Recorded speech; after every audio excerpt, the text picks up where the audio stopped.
دوستان عزیز، خبر بسیار خوبی براتون دارم. خیلی خوشحالم که بانک مرکزی کانادا بهره کلیدی خودش رو به میزان 0.5% برای دومین بار کم کرد. این فکر کنم 5مین باره که بانک مرکزی کانادا داره این بهره ها رو کم میکنه و این خبر بسیار خوبیه. حالا چرا این خبر خوبه برای بازار املاک؟ این باعث میشه که افزایش تقاضا به وجود بیاد. یعنی چی؟ یعنی قدرت خرید بایرها برای وام بیشتر گرفتن و تعداد وام ها بیشتر خواهد شد. فرصت های سرمایه گذاری برای سرمایه گذاران پیش میاد.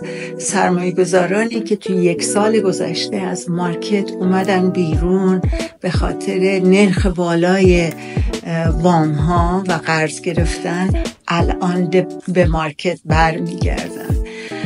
و 3 کاهش هزینه های وامگیری به همه اینا کمک میکنه و تعداد بایرها بیشتر میشه.